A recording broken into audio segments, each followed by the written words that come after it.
આજરોજ મળેલ જામનગર મહાનગરપાલિકાની સ્ટેન્ડિંગ કમિટીમાં માનનીય કમિશનરશ્રી દ્વારા કુલ 21 વિકાસ કાર્યોના એજન્ડા આવેલ હતા।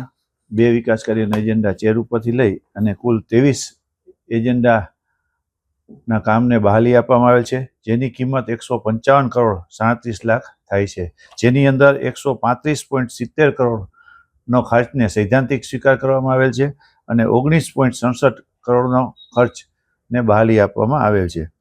આ આજરોજ મળેલ સ્ટેન્ડિંગ કમિટીમાં જે ખર્ચ મંજૂર કરવામાં આવેલ છે તેની અંદર જામનગર શહેરની અંદર જે મૃત્યુ પામનાર પશુઓ છે તેનો અત્યાર સુધી આપણે જે એનિમલ ડિસ્પોઝ જે સાઇટ છે ત્યાં પશુઓને જે સાયન્ટિફિક પદ્ધતિથી જે પશુઓ મૃત્યુ પામના બાદ જમીનની અંદર એને દાટી અને નિકાલ કરવામાં આવતો હતો।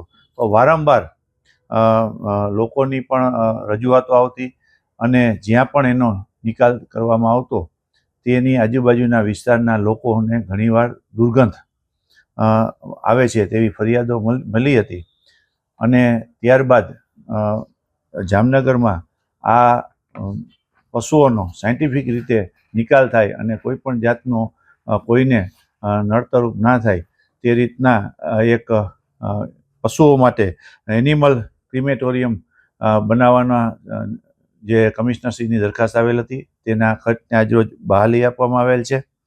તે ઉપરાંત જામનગરની આજુબાજુમાં જે જામનગરથી વારંવાર ટ્રાફિકના જે પ્રશ્નો થાય છે, જે શહેરની અંદર જામનગરથી દ્વારકા જે રોડ જાય છે તેની ઉપર વારંવાર ટ્રાફિકનો પ્રશ્ન થાય છે અને ટ્રાફિક જામ થવાના બનાવો બને છે, જેના માટે આજે એક નાઘેડી બાયપાસ પાસે જે એક ઓવરબ્રિજ બનાવવાના ખર્ચનો સૈદ્ધાંતિક સ્વીકાર કરવામાં આવેલ છે।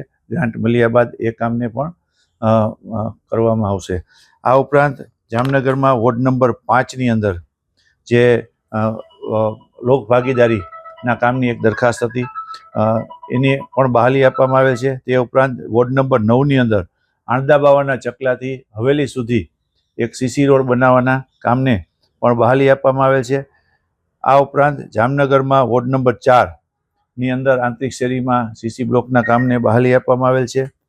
તે ઉપરાંત જામનગરમાં વોર્ડ નંબર 2ની અંદર જે માનનીય કમિશનરશ્રી દ્વારા જે બચત રકમમાંથી જે ખર્ચની દરખાસ્ત આવેલ હતી તેને પણ બહાલી આપવામાં આવેલ છે।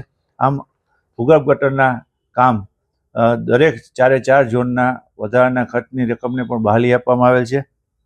આમ આજરોજ મળેલ જામનગર મહાનગરપાલિકાની સ્ટેન્ડિંગ કમિટીમાં કુલ 23 દરખાસ્ત આવી હતી, તે 23 દરખાસ્તને બહાલી આપવામાં આવેલ છે।